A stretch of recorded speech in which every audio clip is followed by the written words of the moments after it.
जी part start हो गया। ये भाई फिजिकल वाले बता रहे हैं, ऑनलाइन का एक बच्चा है, अच्छा नहीं बताता है उसे, सारे नहीं ये काम करें। अच्छा जी, लेक्चर इकट्ठे लिए करें दोनों पार्ट्स, मेरा ये मशवरा है। खैर कोई नहीं, अभी कर भी रहे हैं तो ये कुछ दिन ही है, आगे चल के तो एक सवाल चल रहा होगा तो वो पूरा पार्ट 1 में शुरू होगा, पार्ट 2 में ख़त्म होगा, तो वो कैसे तोड़ सकेंगे लेक्चर्स को। इंशाल्लाह अफाका हो जाएगा। ठीक, उनसे पूछिएगा ज़रूर तकरीबन 10-15 दिन बाद। हाँ भी, आप सुनाओ क्या हाल है? अब कितने बच्चे कर चुके? वही दे वही, हाइब्रिड में बेहतरी आई है।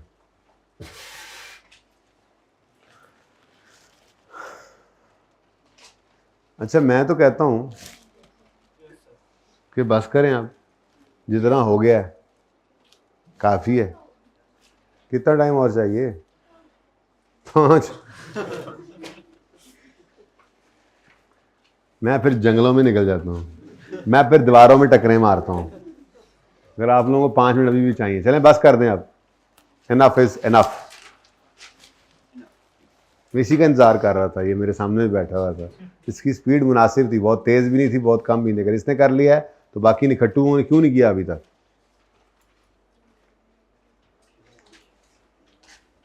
कितने बच्चे ऐसे जो कहते हैं बस 30 सेकंड और दें पूरा होने वाला है? ये वैसे ही कह रहे हैं, होना कोई नहीं इनसे। चलें कोशिश करें करें करें, जब तक कि मैं कुछ वैसे टाइम यहाँ पे बचा लेता हूँ।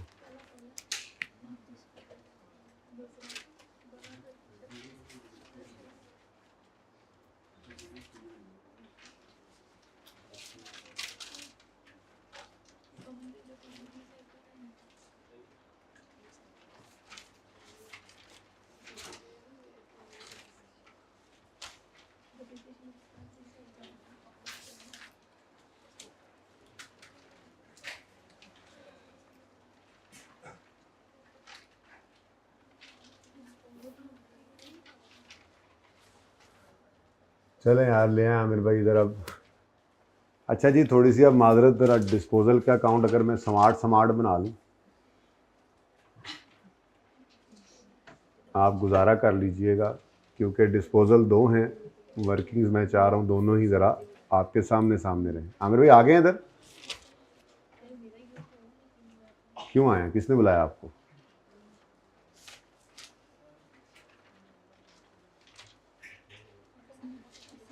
बस ये देखा जाए तो अब आखिरी सवाल ही है, इसके बाद टाइम खुला बच गया, इंशाल्लाह हम एक्सचेंज करेंगे। छुट्टी करने वालों को एकदम सरप्राइज़ मिलेगा। अच्छा जी, हाँ जी, अब कितने बच्चे कर चुके हैं? चलें आधे बच्चे अब हो गए, अब बस बस अब बहुत है। हाइब्रिड में, हाइब्रिड गर्ल्स बॉयज़ कितने बच्चे कर चुके? ओके, बस कर दें, बाकी लग गया पता, पर बाकियों से अब नहीं होना, बस कर दें अब नहीं होना, अब घर पे जाके ही होगा। बस कर दें अब, बस कर देना, बस कर दें। चलें, following balances are appearing on 1 October 13। अब पहला काम तो सबसे क्या करना है? नहीं, ये लिख लो, मैंने कहा था ये लिख लेना, वरना आपसे बात काबू में नहीं आएगी। ठीक है, अगर बड़े हो जाओ, प्रैक्टिस हो जाए, एंड पे सेशन के पहुंच गए हो, फिर चलो चल जाता है काम। ठीक है, लेकिन अगर शुरू है, इब्तिदाई इश्क है, तो आप 30 सितंबर 2014, एक दिन पीछे लाया करें और एक महीना आगे कर लिया करें, साल एंड वाला लिख। चलो छोड़ो छोड़ो। अच्छा, 1 अक्टूबर 13 गिन लिया करो, 12 महीने। ठीक है, 1 अक्टूबर 13 से 30 सितंबर 14, ये हमारा साल आ गया। ठीक है, अब following balances are appearing on 1 October 13, ये ओपनिंग बैलेंसेज हैं 1, 10, 13 के। तो रुपीज़ में ही कर रहा हूँ मैं सवाल, और रुपीज़ लिख भी नहीं रहा, जगह कम है मेरे पास इस वक्त। अब जी 1 जनवरी 1 अक्टूबर 2013, brought down 30,000। 1 October 13, brought down 12,000। Next, addition नहीं है, हम नहीं खेलते, हम क्यों करें ऐसा सवाल? पहला सवाल आया जिसमें एडिशन ही नहीं है, नहीं करते, चलो चलो अगले अगले पे चलो कर लें। अब आप कह रहे हैं तो मैं कर रहा हूँ, वरना मेरा तो दिल ही उठ गया था इससे। डिटेल ऑफ डिस्पोजल, 2 डिस्पोजल हैं भाई, वही उसूल है। जितने डिस्पोजल्स हैं अलग अलग उनको ट्रीट करें। एक सीखा है, एक 100 डिस्पोजल आ जाए एक सवाल में, हमें इससे क्या, कर ही जाएंगे काम, ठीक है। तो पहला डिस्पोजल जो है, कॉस्ट 10,000 है उसकी, date of purchase 1/3/11, date of sale 31 दिसंबर 13। 31 दिसंबर 13 तो हमारे साल में आता ही नहीं, हमारा साल तो 14 वाला है। अरे ध्यान से देख लो, 31 दिसंबर 13 यकम अक्टूबर 13 के बाद है, हमारे साल में ही है, ठीक है। चल तो शुरू करते हैं जी काम। स्टेप 1 में एसेट अकाउंट में से इस 10,000 की कॉस्ट को क्रेडिट करेंगे। स्टेप 2 में इस कॉस्ट को पकड़ के इस रेट को और मेथड को देखते हुए इस डेट से इस डेट तक इसकी डेप्रिसिएशन निकालेंगे, जो फिगर आएगी उसको एक्यूमुलेशन अकाउंट में से डेबिट कर देंगे। तो इसके लिए पहले वर्किंग कर लेते हैं जी। किस दिन खरीदा था? 1/3/2011। कॉस्ट क्या है जी? 10,000, ठीक है। उसके बाद ईयर एंड हमारा है 30 सितंबर है, हाँ 31 अक्टूबर नहीं है, यकम अक्टूबर स्टार्टिंग है जी, 30 सितंबर ईयर एंड है। तो जो एसेट यकम मार्च 11 को आया, इसका पहला ईयर कब एंड हुआ होगा? 30 सितंबर 11, तो 30/9/11। अब डेप्रीसिएशन है 10,000। अच्छा यहाँ मैं चलो 10,000 इंटू 10% करूंगा तो पूरे साल की डेप्शन आएगी।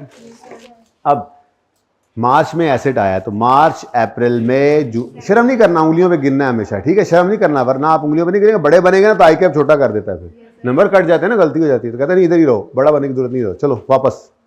तो मार्च अप्रैल मई जून जुलाई अगस्त सितंबर, कितने मंथ्स? 7 मंथ्स इंटू 7/12 जी। 0 पॉइंट कहाँ से आया? 10,000 लिखा मैंने, मेरे वाली कैलकुलेट, आप लोगों का 0.58 समथिंग आया होगा, ठीक है ना। अब मैंने तो नहीं ना किया 1000, तो उस वक्त कह देते 1000 में करो जी। 583 पॉइंट, तो 583 ही करो जी। बुक वैल्यू जरूरत ही नहीं है बुक वैल्यू की, है ना। हर साल रेट में 10,000 रुपये लगना है ना, रिड्यूसिंग बैलेंस मेथड है, बुक वैल्यू तो हमें हर वक्त चाहिए अब, ठीक है जी। तो 583 माइनस हुआ तो 9417 आ गया, ठीक है जी। अच्छा 9417 पर अब रेट लगेगा, ये बुक वैल्यू है, और 30/9/12 वाला साल आ गया। अच्छा पर्चे में बेशक ये ना भी लिखा करो बार बार, वर्किंग डेट भी नहीं लिख, वर्किंग है ना, अपने लिए बस एंड पे जितनी सहूलत आपको लगे उतनी चीज़ें छोड़ लिया करो, बस गलती ना हो जिससे, ही वर्किंग है चलेगा, ठीक है। टाइम बचाना है जी। डेप्रीसिएशन 9417 का 10%, तो 942 बन गया ना जी। बुक वैल्यू जी 8475। नेक्स्ट 30/9/13, हमारा ईयर 30 जून, हमारा ईयर 30/9/14 पे आना है, तो अभी 30/9/13 में भी काम चल रहा है पूरा साल ही। डेप्रीसिएशन तो 8475 का, तो 848, 10% बड़ा अच्छा आता है ना, फौरन आंसर देता जाता है जी। नेक्स्ट जी 7897। अब ये बुक वैल्यू है। अब 30/9/14 आ गया, आया तो सही, लेकिन उस वक्त ये एसेट नहीं था, रास्ते में ही उतर गया था भाई। इस एसेट की ज़िंदगी में 30/9/14 नहीं आया। किस दिन बेच दिया हमने इसको? 31 दिसंबर 13, ऐसे ही है 31 दिसंबर 13 ना जनाब, इससे पहले इधर आता है, ठीक है ना। तो इसलिए 30/9/14 नहीं लिख सकते, ये कोई गल नहीं, हेलो 7627। जो बच्चा बताया करे कैलकुलेशन, कोई बात नहीं, उससे गलती हो जाती है, ख्याल है मेरे पास ऑप्शन है, मैं मिटा के लिख देता हूँ, लेकिन चेक करते रहा करें। एक बच्चा अगर बता रहा है तो 2-4 बच्चे साथ चेक कर रहे हो, बाकी कुछ चौधरी साहिबान तो अगली दफ़ा करेंगे ना ये काम, वो करते नहीं कैलकुलेशन, कहते हैं हम एक मुलाजिम लिख रहा है 2-4 कर रहे हैं, हम तो बस नोट करते जाएंगे, ठीक है। अच्छा कोई बात नहीं, सही करवा दिया करें जी। 31 दिसंबर 13, ओ अब ये बुक वैल्यू 30/9/13 की थी ना। अब यकम अक्टूबर 13 से ये साल शुरू हुआ, अक्टूबर नवंबर दिसंबर, साल तो चल रहा था लेकिन एसिड ना रहे, ठीक है। तो 3 महीने की डेप्रिसिएशन चार्ज कर दें। 7,625 का 10%, हाँ 27, अच्छा 27 इंटू 10%, लेकिन इसको 3/12 करना मत भूलिएगा। 191, लो जी बुक वैल्यू 7436। अब मुझे ये 7436 बुक वैल्यू ही तो चाहिए थी, है ना, यही नहीं ढूंढने निकला ना ना ना ना, मैं तो अक्यूमुलेटेड डेप्रिसिएशन ढूंढने निकला हूं। तो अब अभी एक स्टेप और आपको करना पड़ेगा, ठीक है। तो आप यहां पे लिखें अक्यूमुलेटेड डेप्रिसिएशन और कॉस्ट माइनस बुक वैल्यू। तो 10,000 माइनस 7436 आंसर 2564, ठीक है जी। अब पहला डिस्पोजल कंप्लीट है, हर तरह से कंप्लीट है। तो अब फटाफट स्टेप्स लिखते हैं, ठीक है, ठीक है। स्टेप 1, जाने वाले एसिड की कॉस्ट को एसिड अकाउंट में से क्रेडिट कर दें और उसको डिस्पोजल अकाउंट में डेबिट कर दें। अच्छा अब मैं डेट नहीं लिख रहा, बट टाइम बचा लो मेरा थोड़ा सा, ठीक है ना। चलो लिख देता हूँ, क्या डेट है, 31 दिसंबर 13। माफी तो है नहीं ना। स्टेप 2, इस जाने वाले एसिड की सारी जिंदगी की डेप्रिसिएशन को इकट्ठा कैलकुलेट करो। कर लिए? हाँ यही सारी जिंदगी की डेप्रिसिएशन है, ये ठीक है। इसको कैलकुलेट करके इसको अक्यूमुलेशन अकाउंट में डेबिट करके डिस्पोजल अकाउंट में क्रेडिट कर दो। 2564 डेबिट और 2564 क्रेडिट।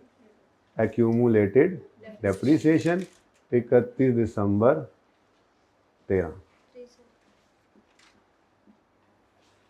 ठीक है जी। यहाँ पे 31 दिसंबर 13 डिस्पोजल और वर्किंग नंबर 1, ठीक है जी। Step 3, we will record cash, asset debit cash credit 31 दिसंबर 13। 12,000 है, 2,000 है, अच्छा कोई नहीं, एक का ही फर्क था यार, एक इस तरफ था ना।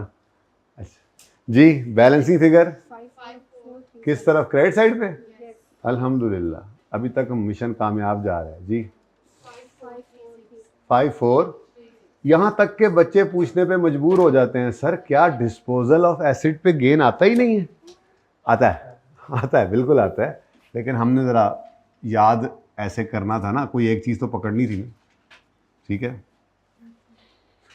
इससे फ़ायदा ये हो चुका है ना अब कि जैसे ही आपके डिस्पोजल अकाउंट में बैलेंसिंग फिगर डेबिट साइड पे गई, आप फ़ौरन ठटक के रुक जाएंगे, आप कहेंगे कुछ नया हुआ है। तो आपको लेजर, ये लेजर को देखते ही गेन है या लॉस है ये पहचानना है, आगे टॉपिक्स में काम आता है, खास तौर पे कैश फ्लो के टॉपिक। सवाल में लिखा होगा गेन या लॉस, लेजर आपने बनाना होगा, तो वो गेन लॉस आपने प्लेस करना होगा सोचते समझते हुए। तो आपको याद होगा कि लॉस इस तरफ आता है, ठीक है ना, लॉस वाली ये साइड, एक्सपेंसेस के लिए ये साइड। अच्छा जी, नेक्स्ट दूसरा डिस्पोजल आ गया, फिर शुरू हो जाओ। पहले इसकी वर्किंग कर लेते हैं। 4,000 कॉस्ट है, खरीदा किस दिन था इसको हमने जी, किस दिन खरीदा था? 1 2 10, 1 2 3 ही कह देते जी, 1 2 10, कॉस्ट 4,000। अब ईयर एंड है 30 सितंबर, तो 1 2 10 में जो एसेट आया उसका पहला ईयर एंड, अच्छा ये ਉਹਦੇ ਤੋਂ ਵੀ पुराना, ये ਉਹਦੇ ਤੋਂ भी पुराना जी, अल्लाह माफ़ करे। चलो 30/9, मैं अब करता ही रहूँगा काम, 30/9/10 डेप्रीसिएशन, इसीलिए तो हमें टाइम लगा है, शौके हो रहे थे उस वक्त आप सर हैं, ऐसा कह रहे हो दिल में, अच्छा लगता है ऐसे जी। फरवरी मार्च अप्रैल मई जून जुलाई अगस्त सितंबर, कितने मंथ्स? 8/12 मंथ्स आ गए जी। 267, हाँ पॉइंट्स पॉइंट ना बताया करो मुझे, खुद ही राउंड कर लिया करो जी।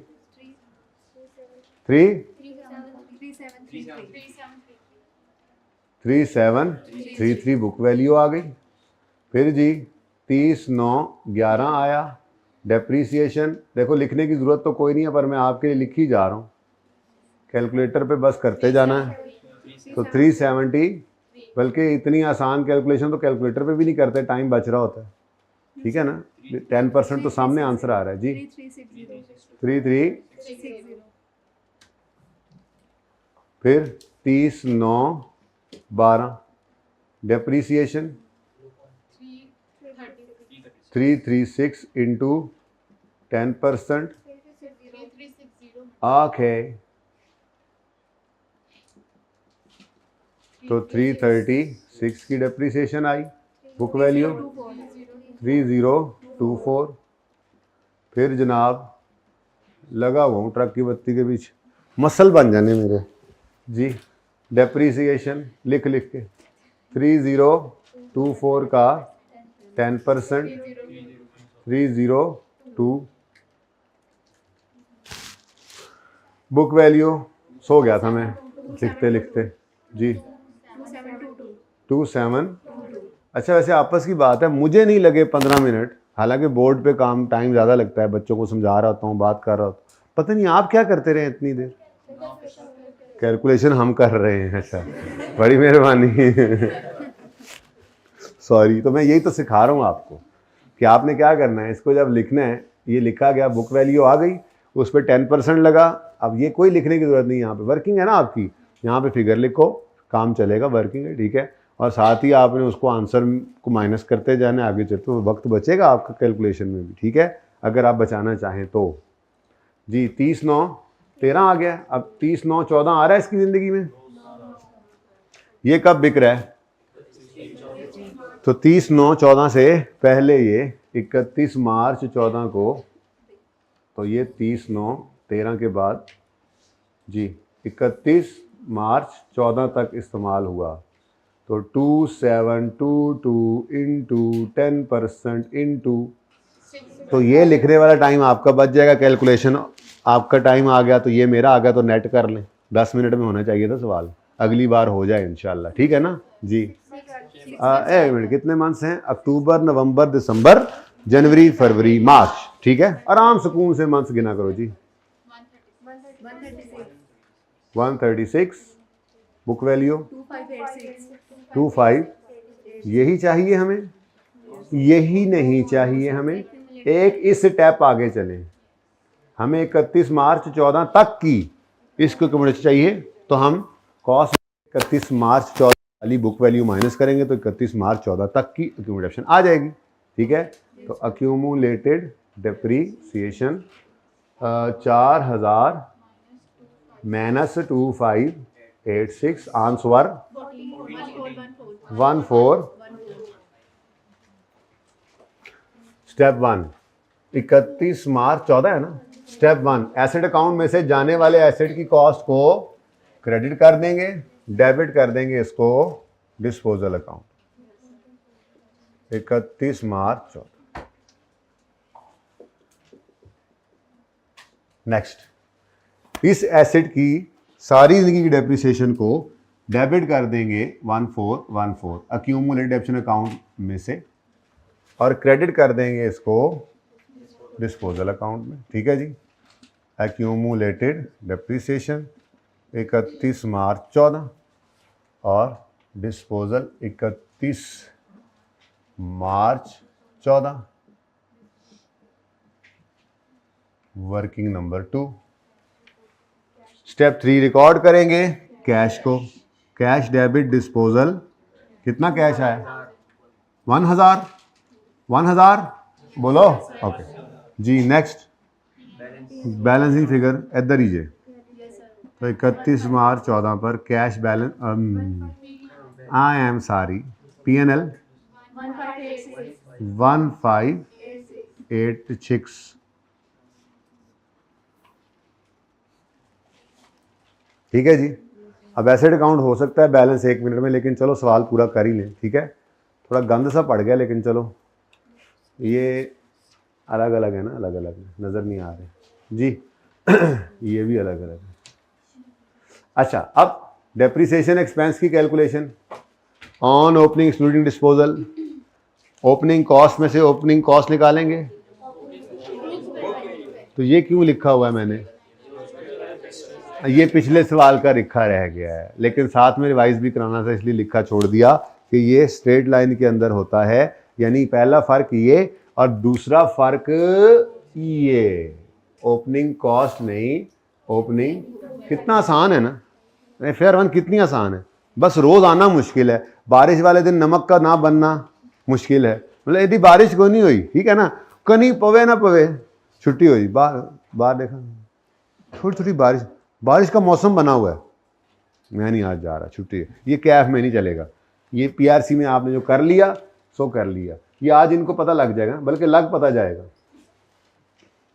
ठीक है, बहुत टाइम है इंशाल्लाह। इसके बाद मेरे नहीं ख्याल को और सवाल मैं करवाऊंगा, होमवर्क में दूंगा और एक्सचेंज की प्रैक्टिस करेंगे।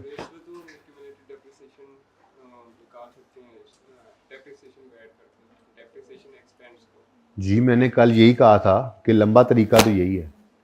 देखो ना, आप कैलकुलेटर पे 267 प्लस 273 प्लस 336 प्लस 302 प्लस 1 निकाल के ये काम करो। उससे बेहतर नहीं है कि 4000 माइनस 2586 कर लो।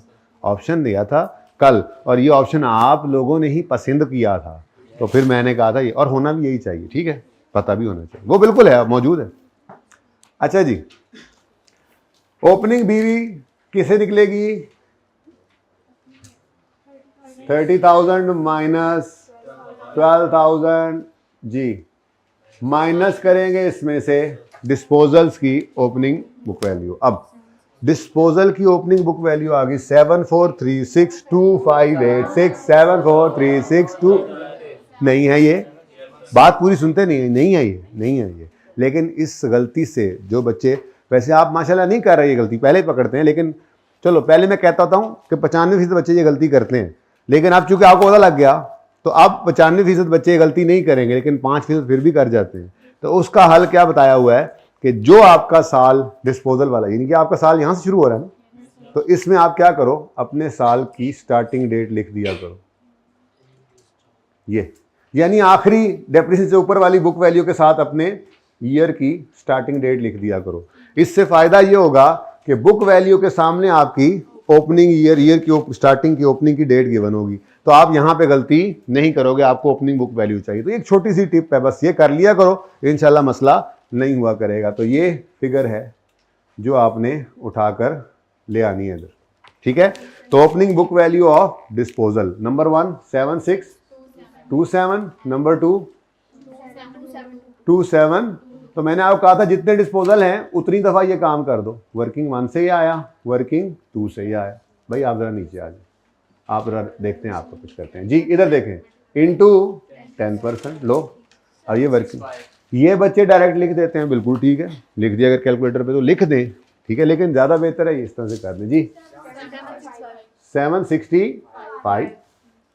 उसके बाद ऑन एडिशन, हाँ जी, कितना है? अच्छा है ही नहीं, चलो कोई नहीं, ये तो बहुत अच्छी बात है। On disposals. अच्छा अब इधर देखो, डिस्पोजल्स की डेप्रिसिएशन निकली पड़ी है ना, तो दोबारा से कैलकुलेट ना करने लग जाना। देखो अगर ना निकली होती तो फिर आप क्या करते, 7627 पकड़ते, 10% लगाते, मंथ्स गिनते, कितने महीने इस साल में इस्तेमाल हुआ, 3 महीने हुआ, फिर दूसरे को पकड़ते, 10% लगाते, और फिर मंथ्स गिनते कि जी इस साल में हमारे पास 6 महीने इस्तेमाल हुआ। लेकिन ये काम तो हुआ पड़ा है, कितना टाइम ज़ाया होगा आपका, आपने तो सिर्फ ये काम करना। इधर देखें जी, ऑन डिस्पोजल, डिस्पोजल्स की डेप्रिसिएशन ऑलरेडी निकली पड़ी है 191 इस साल की डेप्रिसिएशन, बस ये स्टार से नीचे वाली, प्लस 136। यहाँ पे आप लिख दो वर्किंग 1 और वर्किंग 2। क्या ख्याल है, वक्त बचा ना काफ़ी? जी बोलो। 327। Answer total 1092। एंट्री फरमाएं क्या होगी? Depreciation expense debit, accumulated depreciation credit. Working number 3 30/9/14 और 30/9/14 पर कैरी डाउन 16,000। 30/9/14 पर 911। ठीक है जी, इट्स ओवर। अगर डिस्पोजल की जर्नल एंट्री में कहूँ करनी है तो कर लोगे, यानी कि वो आसान काम है, एंट्री आसान है, लेकिन प्रैक्टिस जारी रखें, ठीक है ना। डिस्पोजल की जर्नल एंट्री का एक तरीका बताया था, घर पे ऐसे करनी है। मैं तो मशवरा दूंगा, एक फ्रेश पेज पकड़ना है आपने, और जितने सवाल आज तक किए डिस्पोजल के ना, सबकी डिस्पोजल की एंट्री एक सीटिंग में बैठ के कर देनी। ये आपका होमवर्क नंबर 1 है, ठीक है। होमवर्क नंबर 1 क्या है आपका? बल्कि सबकी ना सही, जिनकी नहीं की उनकी तो कर लें, ठीक है। तो journal entries of disposal on separate page in 1 sitting. भाई एक जर्नल देखो, वर्किंग हुई पड़ी है आपकी, जितने सवाल आपने कर लिए हैं उनमें मसला किस में आता है? एक्यूमुलेटेड डेप्रिसिएशन ऑफ डिस्पोजल निकालने में, चाहे वो स्ट्रेट लाइन मेथड हो चाहे वो रिड्यूसिंग हो। तो आपके हर सवाल में ये वर्किंग तो हुई पड़ी है, वो आपको दोबारा करने की जरूरत नहीं है। बस थोड़ा सा आपने ना पक्का करना है इसको ना। तो एक सिटिंग के अंदर कौन कौन से सवाल है जिनमें आपने डिस्पोजल की जर्नल एंट्री नहीं की हुई, मुझे बता दो, मैं वही लिख देता हूँ। क्वेश्चन नंबर 35 में नहीं की, 36 में नहीं की अभी तक, 37 में, और अभी जो और आएंगे वो भी, ठीक है ना। 38 भी नहीं की। चलो, मतलब जो और मैं अभी करवाता हूँ या होमवर्क में देता हूँ उसकी तो आ ही जाएगी। तो ये 4 तो हो गए ना। इससे ऑनवर्ड जितने सवाल होमवर्क में चले गए उसमें डिस्पोजल हो तो 4, 5, 6 एंट्रीज हैं। ये फी एंट्री 2 मिनट लगने, 2 मिनट तो ज़्यादा बोल गए, 1 मिनट लगना है, क्योंकि आपने एक्यूमुलेटेड डेप्रिसिएशन की वर्किंग ही मसला होता है वो कर ली होनी है। लेकिन इसकी तरतीब क्या हो, तरीका क्या हो, मैं असल में वो याद कराना चाह रहा हूँ आपको, क्योंकि आपको आगे जाके सवालों के अंदर खास तौर पे करेक्शन ऑफ एरर हो गया, इस तरह से टॉपिक हो गए जिनके अंदर आपको एंट्री करना पड़ेगी, जब तो आपको चीज़ें ढूंढनी पड़ रही होती हैं। तो तरीका क्या बताया था? एंट्री पहले अंग्रेजी में लिख लो, accumulated depreciation debit, cash debit और एसिड क्रेडिट, ये लिख लिया। अब ये फिगर आसानी से मिल जाती है, नॉर्मली ये फिगर भी आसानी से मिल जाती है, ये फिगर थोड़ी सी परेशान करती है। ब्रैकेट में ही वर्किंग कर लो आसान, नहीं तो ऐसे ब्रैकेट में तो नहीं हो सकती वर्किंग, तो ऐसे भी कर सकते हो। जब ये निकल आई तो बैलेंसिंग फिगर आपकी फिर गेन या लॉस की निकल आया करती है। तो ये एंट्री की तरतीब हो, आपने ये 3 चीजें लिख लेनी है, लाइन छोड़ देनी है, दरमियान में छोड़ें आपकी मर्जी, नहीं तो ऊपर लाइन छोड़ दें तब भी चलेगा, ताकि डेबिट साइड पे आए तो ऊपर लिख लें, कोई मसला नहीं। तो ये जितनी एंट्रीज आपने करनी है ना, एक सिटिंग में इसलिए करनी है कि ये जरा याद हो, और हर एंट्री की तरतीब क्या हो, अंग्रेजी पहले लिखें, बाकी सारी चीजें रेडीमेड आपके पास अवेलेबल। तो सवाल तो आप पहले कर चुके होंगे, बाकी क्या मसला, तो मैंने आपको बार बार कह रहा हूं, मसला किस में आता है? सिर्फ ये फिगर निकालने में। बाकी कॉस्ट भी सवाल में नॉर्मली गिवन होती है, इसके अलावा तो अभी कोई मसले आए नहीं, छोटे मोटे मसले होते हैं वो आगे जाके आएंगे इंशाल्लाह। डिस्पोजल करते हुए डिस्पोजल के ऊपर कॉस्ट भी कोई आ जाती है कि पैसे आने हैं लेकिन कुछ पैसे भरने, वो देखेंगे इंशाल्लाह, जब करवाना होगा करवाऊंगा, ठीक है जी। एंट्रीज भी अलग अलग करनी है दोनों डिस्पोजल की, यहां पर एक एंट्री होगी, चलो कर देता हूं। एसेट अकाउंट 10,000 से क्रेडिट, स्टेप 1। अक्यूमुलेशन अकाउंट 2564 से डेबिट, कैश 2000, और बैलेंसिंग फिगर 5436। ये क्या आ गया जी? ये एक हो गया, ठीक है जी। इसी तरह से इसकी आपने दूसरी की एंट्री करनी है अलग से, ठीक है, okay done and so on. पता है मुझे आपको एक ये कितनी आसान चीज़ कह रहा है कर लो, लेकिन अभी ये घर आपके अगर मिसाल के तौर पे 6-7 सवाल अभी आते हैं, लेट्स से उसमें किसी में 2-2 ट्रांजैक्शन है, 10 जर्नल एंट्रीज भी कर लेते हैं, तो वो 10 जर्नल एंट्रीज करने में 10 मिनट भी नहीं लगने, क्योंकि सारी फिगर्स निकली होंगी। लेकिन आज की ये की हुई एफर्ट फिर आपको आगे चीज़ें याद रहती हैं, उस वक्त परेशानी नहीं होती जब इनको आप एकदम से 5-6 टॉपिक गुजरने के बाद डिस्पोजल की जजमेंट आई हुई होगी। तो यहाँ की हुई मेहनत वहाँ पे काम फौरन आपको, हाँ हमने तो अंग्रेजी लिखनी थी, उसके बाद फिगर्स ढूंढनी थी, तो बस काम हो जाएगा आपका जी। नेक्स्ट, अच्छा आप देखो ना, ये अब मैंने क्लास के अंदर ना ये वाला स्ट्रेट लाइन वाला करा दिया, ठीक है ना, ये करवा दिया। असल में तो मैंने ये सोचा था, जो मैंने कल कहा था ना कि मैं दोनों सवाल एक ही क्लास में कराऊंगा, तो मेरा ये जहन था 37 और 38 आपको करवाऊंगा।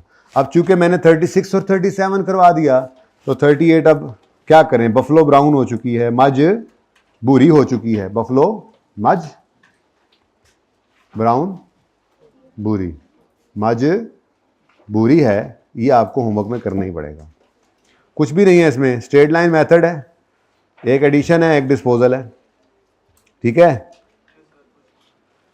जर्नल एंट्री भी करनी है, मैंने लिखा भी हुआ है कुछ सवालों में, जर्नल एंट्री के साथ करो। ठीक है, अब इसके ऊपर कितना टाइम लगना चाहिए भाई, यकीन मानो 5 मिनट भी ज़्यादा हैं। एक डिस्पोजल है और स्ट्रेट लाइन वाला है बेटा, स्ट्रेट लाइन वाले में तो शॉर्टकट भी लग जाता है। 5 मिनट ज़्यादा दे रहा हूँ, आप प्लीज़ अपने टाइम को ना आप मैनेज करना सीख लें।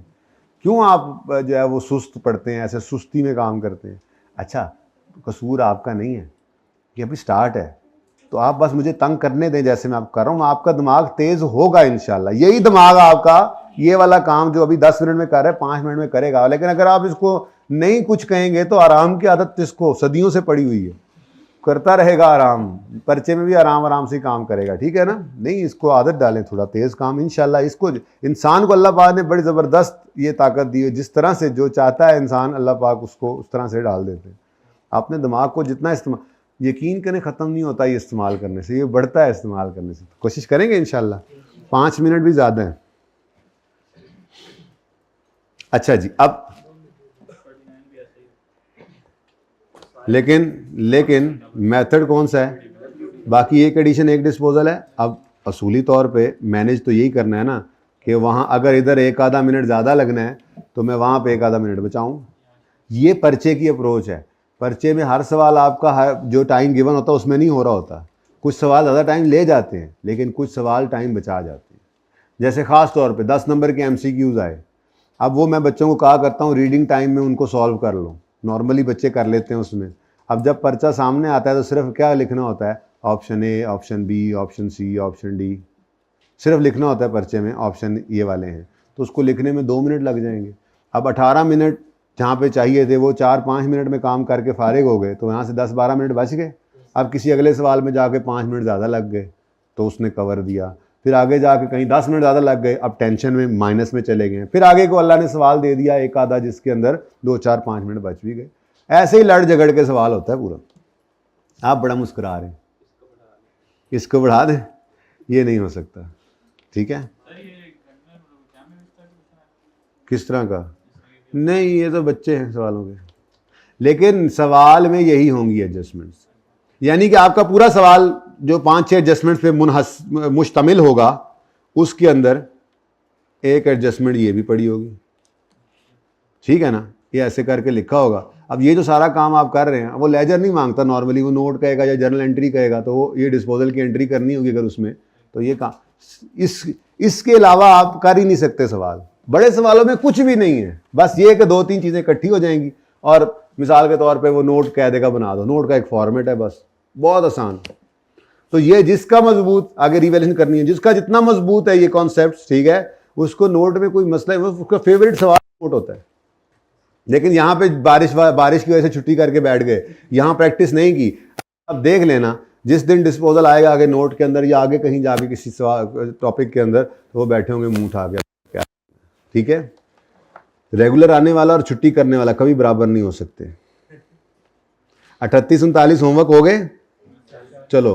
अच्छा, दिल तो ये करने का है, ठीक है, लेकिन मेरा दिल में ये आ रही है कि वो मैं थोड़ा छेड़ के भेजूंगा ज़रूर, पर पहले ये वाला सवाल आपसे करवाऊँ। और चूंकि अभी अभी आपने एक अजीब सी डेट वाला 2 डिस्पोजल वाला सवाल किया है और आपने 15 मिनट लगाए हैं, तो आप देखते हैं इस दफ़ा आपके अंदर कितनी इंप्रूवमेंट आई है जब वही सवाल मैंने आपको करके दिया। सवाल तो वही है, रेट आगे देखो, सवाल वही है। ओ नो यार, एक्सचेंज कर लो फिर, चलो। ये सेम कैसे हो गया, डेटा ना बदलने, थोड़ा सा कर नहीं लेते एक सवाल और ये कैसे होमवर्क दूं? नहीं, फिर ऐसे ही होमवर्क ये दोबारा कर लेना ना, ठीक है। लेकिन अब आपका टारगेट क्या है, इसको आपने देखो 10 मिनट फिर अब जाना है।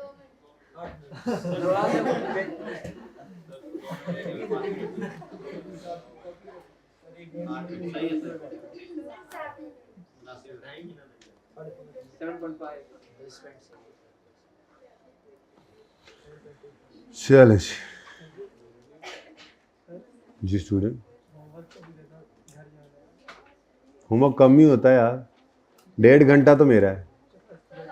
पहली बात वीकेंड है, वीकेंड पे डबल होमवर्क होता है, ठीक है, कोई बात नहीं, आने जाने का क्लासेस का टाइम बचता है ना, तो ये 6 घंटे जो बचे हैं उसमें तो आप जो है वो 2 घंटे 3 घंटे में कपड़े नहीं धो सकते, तो फिर आप क्या धोबी हो? हमने सारे हॉस्टल के कपड़े धोने हैं, अपने कपड़े 2 घंटे में भी धो लोगे। चलो जी एक्सचेंज ही करते हैं। दिल में ये आ रही है, किसी वक्त आ रही है कि वो कासिम वाला सवाल छोड़ा है, फिर मैंने कहा चलो छोड़ो, जाने दो। एक्सचेंज ऑफ एसिड, इधर भी कासिम, उधर भी कासिम, इधर भी कासिम। इस अटेम्प्ट मेरा टीए कासिम था जब ये सवाल बनाए थे ना, मैंने ऐसे बच्चों को लिखवाए थे, सामने वो बैठा हुआ था, हाँ भाई चलो जी बच्चों लिखो कासिम, ठीक है, इस तरह से हुआ है काम। अच्छा चलें जी, कहानी सुने। कहानी आपके पास जनाब, नोट्स को छोड़ो फिलहाल, कहानी सुनो। कहानी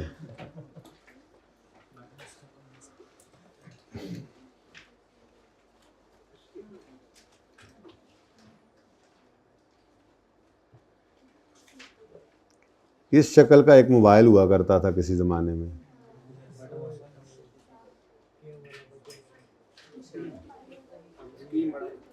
छैया छैया वाला है। इसका क्या नाम है? नोकिया 333, नोकिया 333, 333 भी होता था, 3310, अच्छा हाँ वो तो बड़ा बेहतरीन मशहूर। आपके पास ये है, ठीक है, पुरानी बात कर रहा हूँ, ठीक है, आपके पास ये 2012 की बात है, उस वक्त आपके पास ये था, ठीक है। अच्छा, अब आपके पास नोकिया 3310 है। अब आप चले गए हाफिज़ सेंटर, ठीक है, और वहाँ पे जाके आपने देखा एक सैमसंग, अच्छा आईफोन कर लो, ठीक है जी, एप्पल भी बनाना पड़ेगा अब, काटा हुआ, ऐसे ही होता है, ठीक है, तो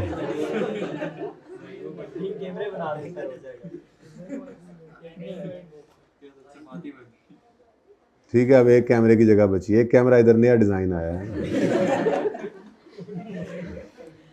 अच्छा यार क्या कर रहे हो, बस ठीक है यार, ये लो बस, ठीक है। अच्छा इतना अच्छा मैंने एप्पल बनाया था, ये खाया गया, अब ठीक है, ओके चलो जी। आप ये सैमसंग एप्पल लेने गए और आपने देखा इस एप्पल को, इस एप्पल ने आपको देखा, आपने दुकानदार को देखा, दुकानदार ने भी आपको देखा, आपकी जेब में 3310 भी देखा और गार्ड को भी इशारा कर दिया,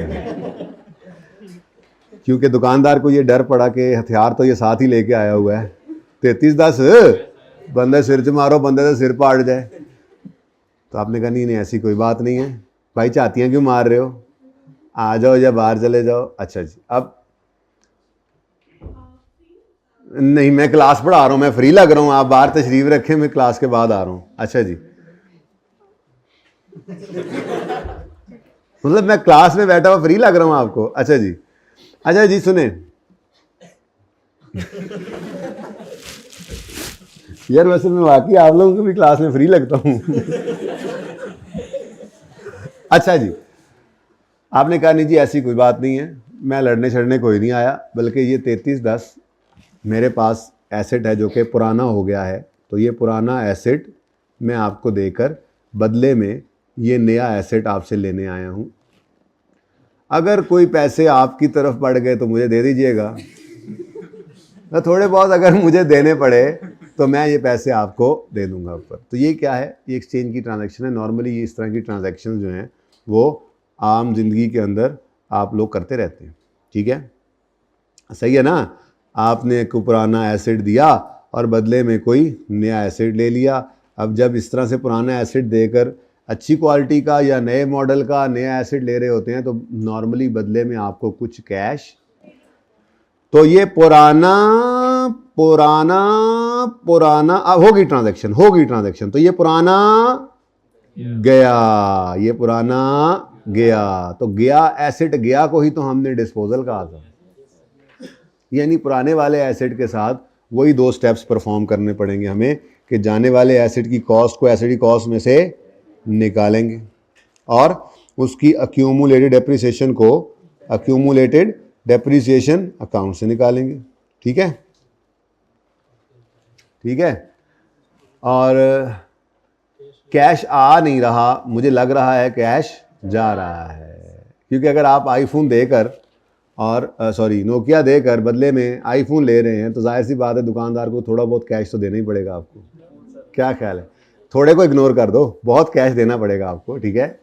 तो कैश रिकॉर्ड तो होगा, लेकिन कैश का रुख 99% ट्रांजैक्शन एक्सचेंज की ऐसी होती है कि उसमें बदला होगा, लेकिन राइट ऑफ कर नहीं सकते इस बात को। पैसों की ज़रूरत पड़ी, आपके पास आईफोन था, आपने कहा किसी से मांगने से बेहतर है अपनी चीज़ बेच देता हूँ, आपने आईफोन को जाके बेचा और वहाँ से 3310 ले आए कि गुजारा फ़ोन सुनने के लिए ये भी कराएगा, ज़रा मैं अपनी ज़रूरत पूरी कर लूँ। तो ऐसी एक्सचेंज की ट्रांजैक्शन होगी तो आप अपना एक अच्छा एसेट देकर एक जो है वो हल्का एसेट लेकर आ रहे हैं, तो बदले में दुकानदार से आप कैश लेकर भी आ सकते हैं, ऐसी बात नहीं है।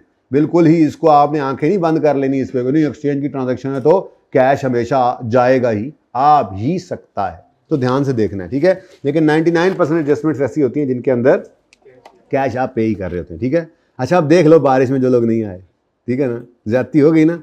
मैंने कहा था हफ्ते वाला दिन जो है ना, एक बात बेटा याद रख लो, हफ्ते वाला दिन पता नहीं मैं जान के नहीं करता, लेकिन हमारी क्लास में हमेशा ही बड़ा इंपॉर्टेंट हुआ करता है।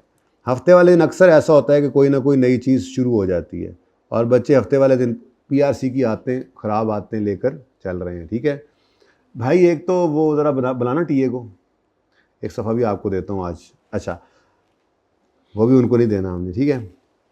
उसमें लिखा हुआ है कि कॉमन फेलियर की प्रॉब्लम्स क्या हैं, जिसके अंदर प्रॉब्लम वही निकलती है कि पीआरसी किसी की अगर थोड़ा सा कमज़ोर हो तो उसके लिए एक वो जो है वो हैंड आउट है, वो रख लेंगे, उसमें लेक्चर्स लिखे हुए हैं। कोई संडे भी कल आ रहा है तो कोशिश करके तो आधे इस संडे पे सुन लें, आधे अगले पे भी सुन सकते हैं, कोई इतना मसला नहीं है। असगर कोई भी टीए हो उन्हें कहें कि वो एक लिखा हुआ है common reason of failure in FAR 1 का एक हैंड आउट था, तो वो ज़रा दे दें, ठीक है। अच्छा जी, कहाँ थे हम? हाँ, तो ये गया और नया आया। अब बस ये जो नया आया है ना, असल में तो ये डिस्पोजल आपको पता है, गया आपको पता है, एसेट अकाउंट में से एसेट की कॉस्ट निकल जाएगी, उसकी एक्यूमुलेशन निकल जाएगी और कैश आने की बजाय कैश जा रहा है।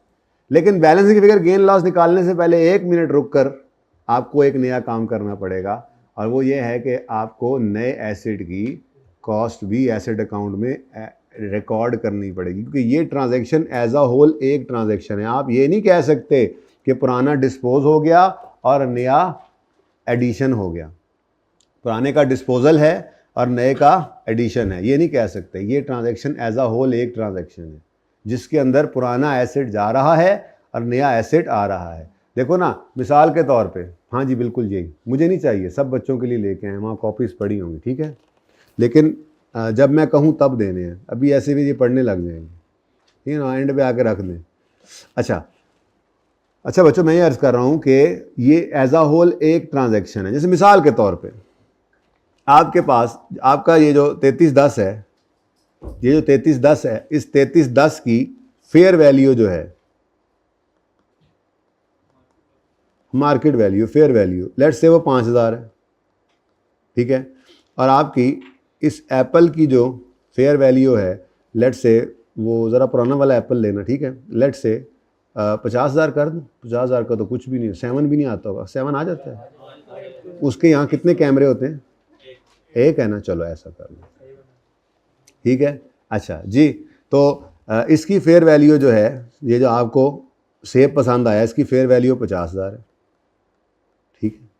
अब आप ना तो आपको 3310 का 5000 इस ट्रांजैक्शन में मिलता है, ना ही आप सेब का 50,000 दुकानदार को देते हैं। अगर ऐसा हो तो ये तो सिंपल एडिशन और डिस्पोजल बन जाए, ऐसा नहीं हो रहा होता, बल्कि आप अपना 3310 दुकानदार के काउंटर पे रखते हैं और कहते हैं मुझे वो 3310 दे दो और ये एसेट तुम रख लो, और पैसे कितने देने। तो ये जो आपके पैसे जो फेयर वैल्यू लगती है वो दे नहीं रहे होते आप, इसको ट्रेड इन अलाउंस या एक्सचेंज अलाउंस कहा जाता है। क्या कहा जाता है जी? एक्सचेंज अलाउंस या ट्रेड इन अलाउंस। क्या मतलब? जो कीमत आपके पुराने एसेट की दुकानदार ने लगाई, ठीक है। तो अगर आप ये ट्रांजैक्शन करोगे तो आप क्या कर रहे हो? आप जाकर आईफोन खरीद के ला रहे हो और जेब से 45,000 दे के आ रहे हो, भाई उसके ऊपर तो 50,000 लिखा हुआ है, आप 45 क्यों दे रहे हो? क्यों? क्योंकि आपने अपना पुराना एसेट भी दिया जिसकी कुर्बानी 5,000 रुपये आपके बचा गई, यानी उस एसेट को दुकानदार ने 5,000 में रखा। इसको फेयर वैल्यू कह लें, यही ट्रेड इन अलाउंस भी होता है, एक्सचेंज वैल्यू भी होती है, यानी इस एक्सचेंज की ट्रांजैक्शन के अंदर दुकानदार ने आपका एसेट 5,000 में रखा है।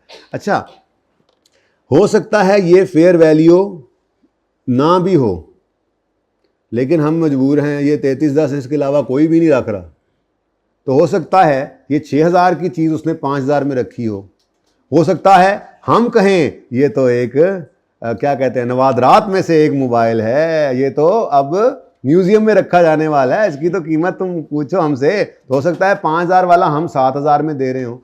तो बहरहाल ये बार्गेनिंग पावर की वजह से प्लस माइनस हो सकती हैं चीज़ें, इस पर परेशानी ना, फिगर्स गिवन होंगी, लेकिन कहने का मकसद ये है कि आपके जो 4 स्टेप्स थे, स्टेप 1 में आप एसेट अकाउंट को क्या करते थे? क्रेडिट। किससे क्रेडिट करते थे? ओल्ड की कॉस्ट से, ओल्ड की कॉस्ट से। स्टेप 2 क्या होता था आपका? अक्यूमुलेटेड डेप्रिसिएशन अकाउंट को आप डेबिट करते थे, ओल्ड की अक्यूमुलेटेड डेप्रिसिएशन से, ठीक है ना, ओल्ड की होती है अक्यूमुलेशन, नए की तो हो नहीं सकती, नया तो आज ही आया, क्या साथ डेप्रिसिएशन लाएगा? ऐसा एसेट जो साथ डेप्रिसिएशन साथ ही लाया तो ऐसा नहीं होता। बहरहाल अक्यूमुलेटेड डेप्रिसिएशन अकाउंट को आप डेबिट करते हैं ओल्ड की अक्यूमुलेटेड डेप्रिसिएशन से, मैं लिख देता हूँ वैसे, ठीक है, हालांकि अच्छा नहीं लग रहा ये लिखना मुझे, लेकिन चलो कोई नहीं। तीसरा स्टेप क्या होता था? We will record cash. अब आप कैश आ रहा है आपको या कैश जा रहा है? तो कैश तीसरे स्टेप के अंदर जो डेबिट हुआ करता था आपका आज तक, आज वो क्या हो गया? कोई गल नहीं, कैश अकाउंट क्रेडिट। हाँ, अब गेन लॉस निकालने से पहले रुको, ये ट्रांजैक्शन एज अ होल, पूरी ट्रांजैक्शन एक ही है जिसके अंदर पुराने का जाना और नए का आना एक ही ट्रांजैक्शन में at the same time record हो रहा है, at the same time record हो। अभी आपने पुराने का जाना रिकॉर्ड किया, ये अच्छा, पुराने का जाना सिर्फ डिस्पोजल सिर्फ ये है, फिर डिस्पोजल पर गेन लॉस निकालने के लिए हम कैश लिखते हैं और बैलेंसिंग गेन लॉस निकाल कर देखते हैं। डिस्पोजल तो ये हो गया, एसेट अकाउंट में से पुराने एसेट का जो कुछ हिसाब किताब था वो सारे का सारा हम निकाल देते हैं, एसेट अकाउंट में कॉस्ट निकाल देते हैं, अक्यूमुलेटेड डेप्रिसिएशन अकाउंट में से उसकी सारी जिंदगी की जितनी डेप्रिसिएशन इकट्ठी हुई थी सारी निकाल देते हैं, यानी डी रिकॉग्नाइज कर देते हैं उसको, ठीक है। तो वो डिस्पोजल तो ये रिकॉर्ड हो गया, ये पुराने का जाना रिकॉर्ड हो गया, नए का आना कौन रिकॉर्ड करेगा? आप करेंगे, मैं ना करूं? फिर मैं भी कर लूं, मैं करूंगा तो आप नहीं करेंगे क्या? अच्छा जी, तो फिर स्टेप 3 कैश रिकॉर्ड हुआ, स्टेप 4 में आप बैलेंसिंग फिगर निकालने ही लगे थे कि आपको ख्याल आया एक मिनट ये ट्रांजैक्शन अभी मुकम्मल नहीं हुई, ये ट्रांजैक्शन मुकम्मल तब होगी जब एक इजाफी स्टेप, ये लिखने नहीं अब हमने, बस वो याद 4 हो गए ना, 5वां उसमें फिट कर दिया, ठीक है।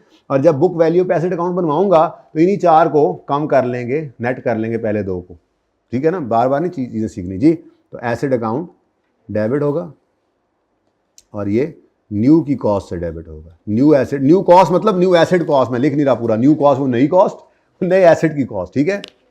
अब बैलेंसिंग फिगर गेन भी हो सकता है और लॉस, ठीक है। चलो अब मैं फिगर्स अज्यूम करता हूं, ठीक है, ये तो होगी ना इसकी फेयर, इसको छोड़ो,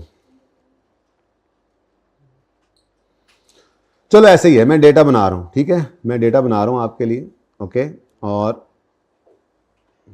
बिल्कुल आइडियल सवाल रखूंगा मैं, ठीक है ना।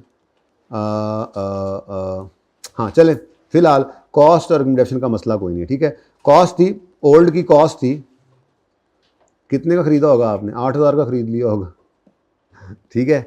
और इसकी अक्यूमुलेटेड डेप्रिसिएशन मिसाल के तौर पे आपके पास 4500 रुपये जो है वो रिडक्शन इसकी आ रही थी, ठीक है। उसके बाद न्यू है, कॉस्ट ऑफ न्यू, ये कॉस्ट भी निकालनी पड़ा करेगी, लेकिन फिलहाल मैं कॉस्ट गिवन कर रहा हूँ, ठीक है ना। कॉस्ट आ गई जनाब नए की, और वो है 50,000, ठीक है। और कैश पेड सवाल के अंदर गिवन है, कैश पेड आपको मिल गया 45, कैश आपने पे किया 45,000, ठीक है, सही है ना। असल में जो बीच वाली कहानी है वो मैं गोल कर गया हूँ, वो क्या है कि हमारा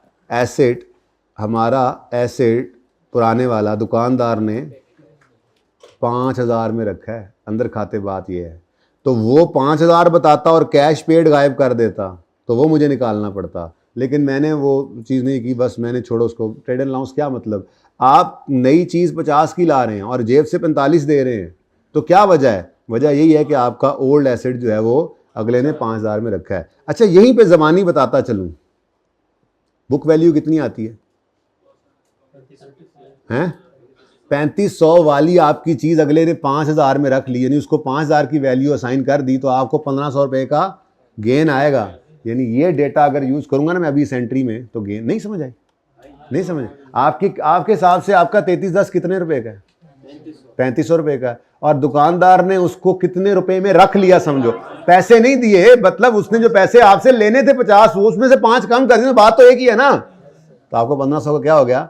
अच्छा, और अगर मिसाल के तौर पे वो आपसे यहां पर 47,000 रुपया ले, तो इसका मतलब उसने आपका जो पुराना एसेट है वो 3,000 में रखा है, तो आपको 500 का नुकसान है। लेकिन आपने ऐसे कभी भी नहीं सोचना, कभी भी नहीं सोचना। आप तो बस डेटा के हिसाब से स्टेप्स परफॉर्म करेंगे, आपका काम तमाम, मतलब आपका काम हो जाएगा। ठीक है, अच्छा, तो अभी फिलहाल तो मेरी एग्जांपल में क्या था जी? 45,000। लो जी, सवाल बन गया जी। पहला सवाल तो आपको पता है मैं अपने ही बनाया करता हूँ आपके लिए, उसके बाद फिर वो मेरे वाले सवाल भी आपके होमवर्क बन जाते हैं, है ना। ज़्यादा होमवर्क होगा, ज़्यादा टाइम होगा तो संडे आएगा तो ज़्यादा टाइम होगा, ज़्यादा टाइम होगा तो ज़्यादा होमवर्क होगा, ज़्यादा बारिश होगी तो ज़्यादा पानी होगा। ओके,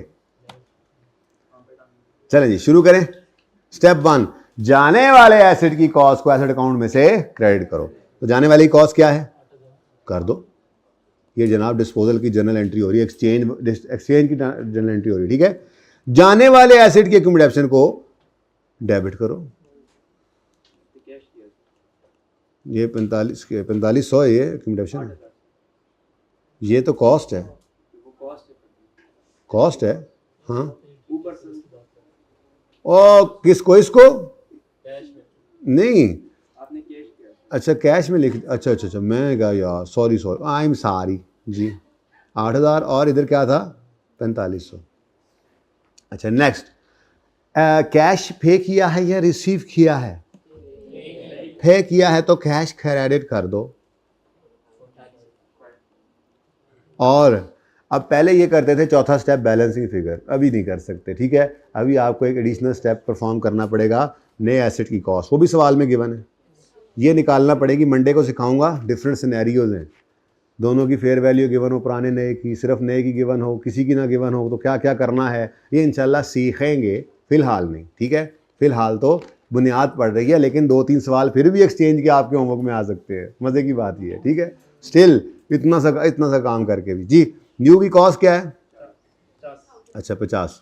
अच्छा, ओ भाई 50,000 जी। अब ये स्टेप 4 नया एंटर हुआ क्योंकि एक्सचेंज वाला एसेट आ गया। ठीक है, अब बैलेंसिंग फिगर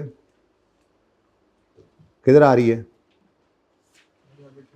हो नहीं सकता, क्योंकि थोड़ी देर पहले मैंने ज़बानी करके देखा था 1500 था, तो ये 1500 ही होना चाहिए और क्रेडिट साइड में होना चाहिए। ऐसे ना करो जी, बोलो, चेक कर लो। ये डेबिट साइड का टोटल है 54,500, क्रेडिट साइड का टोटल है 53,000। तो कौन सी साइड हैवियर है?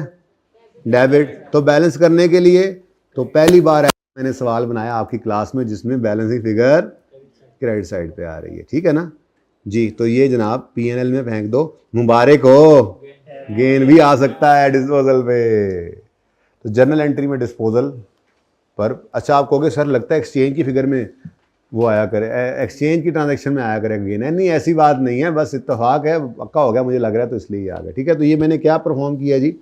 देखो बस स्टेप्स 5 हो गए, लेकिन ना इनको कहीं लिखना है ना इनको कहीं से याद करना है। याद हो गए 4 डिस्पोजल के स्टेप्स, एक्सचेंज वाले में हमने उसी को यूज़ करके एक नया एंट्रेंट, कोई कहीं लिखने की ज़रूरत नहीं है। ठीक है, अब पर्चे में एक्सचेंज की ट्रांजैक्शन भी आएगी तो यही काम करेंगे, सबसे पहले अंग्रेजी लिखेंगे, एक्यूमुलेट डेबिशन डेबिट करेंगे, एसेट न्यू से डेबिट करेंगे, कैश क्रेडिट करेंगे, एसेट ओल्ड से क्रेडिट करेंगे, और एक लाइन छोड़ देंगे पांचवी। चार आइटम्स आ गए, पांचवी लाइन खाली, गेन या लॉस दोनों निकल सकते हैं। ठीक है, तो ये मैंने क्या किया जी, जर्नल एंट्री ऑफ एक्सचेंज।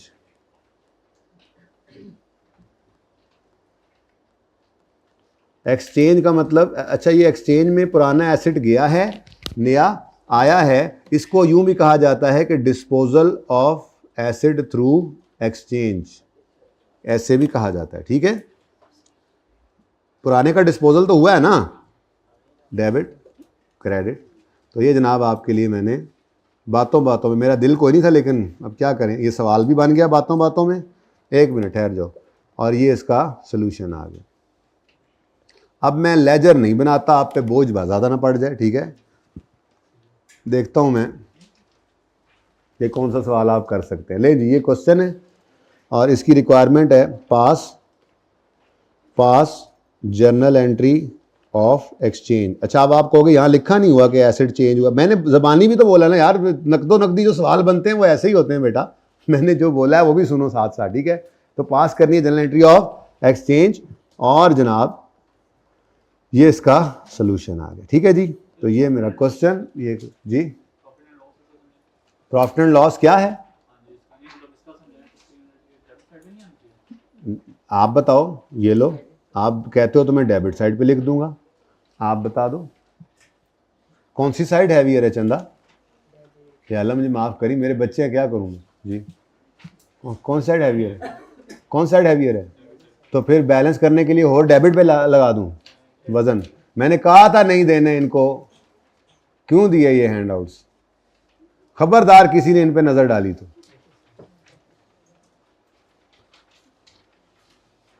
अच्छा जी भाई, अगर इसका डिस्पोजल का अकाउंट बने ना, जैसे मिसाल के तौर पे, मैं दूर जाता नहीं, मैं इधर आता हूँ, एक मिनट। ये सवाल हमने किया था ना, ये इस सवाल के अंदर मिसाल के तौर पे इतना मेहनत की हुई है सारी ज़ाया होगी। कोई और देखें इसमें ज़रा राशि कम लगाओ। ये नहीं है, डिस्पोजल ही नहीं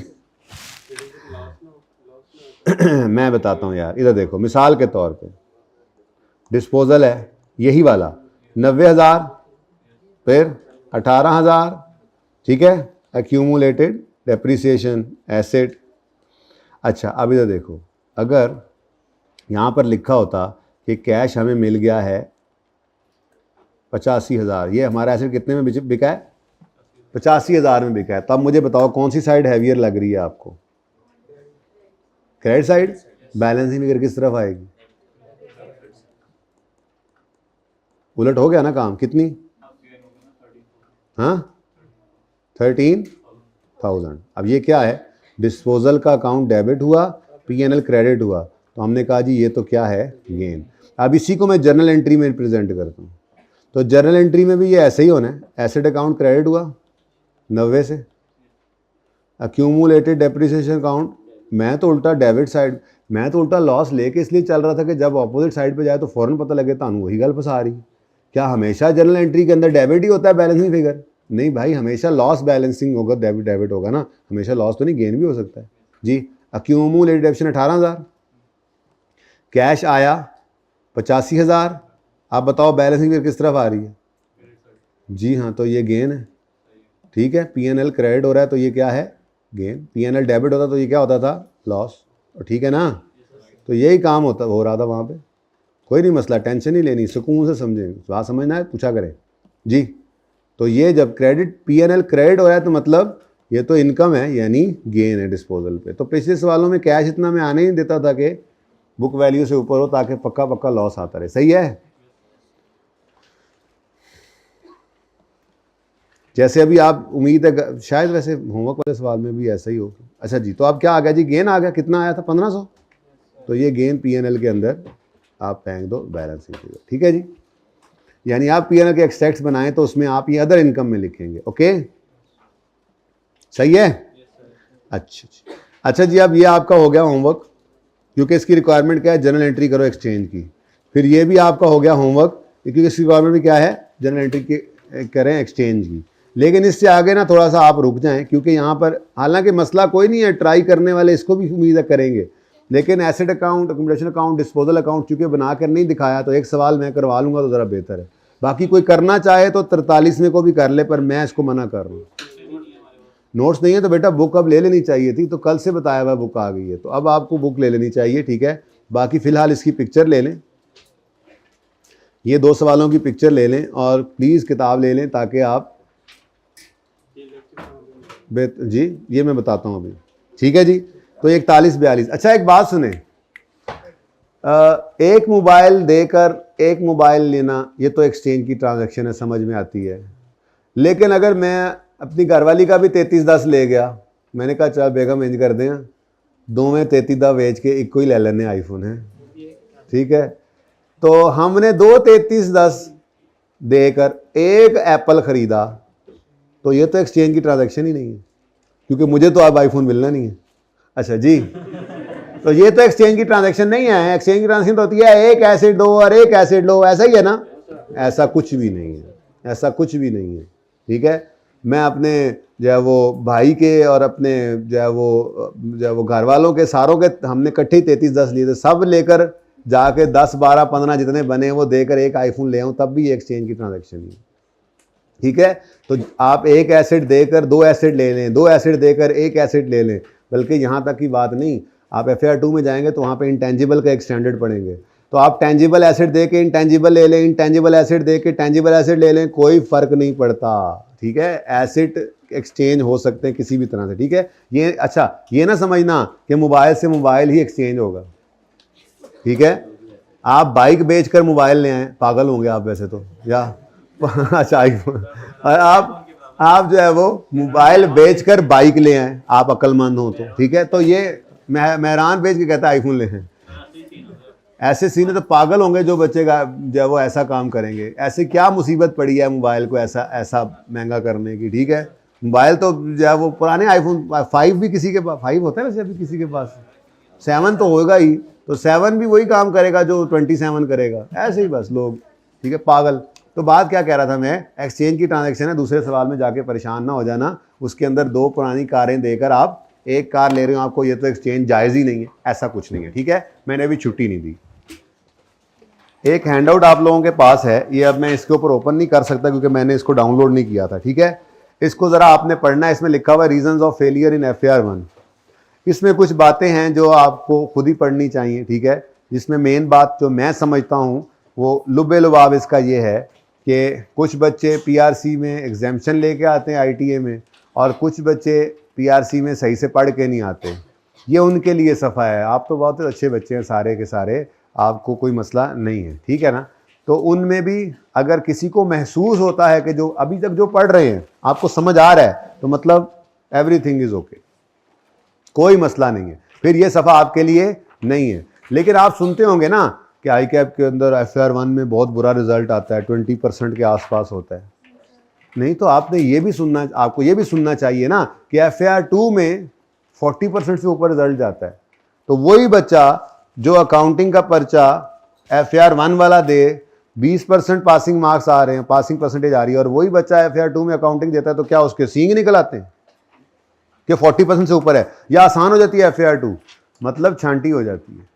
और छांटी किन की होती है, ये हमने एक ट्रेंड देखा था, हमने बैठ के इस ट्रेंड को देखा था, जब हम भी परेशान थे कि मसला क्या है, तो हमने ये देखा कि जो बच्चे एग्जाम्शन या MCQ होने की वजह से बस ऐसे कार्रवाई प्रोग्राम करके आगे आ जाते थे, तो ऐसे बच्चे ज़्यादातर एग्जाम्शन वाले बच्चे जो थे, एग्जाम्शन वाले बच्चों का फेलियर परसेंटेज था तकरीबन बहुत ज़्यादा, यानी कि 15% पासिंग परसेंटेज।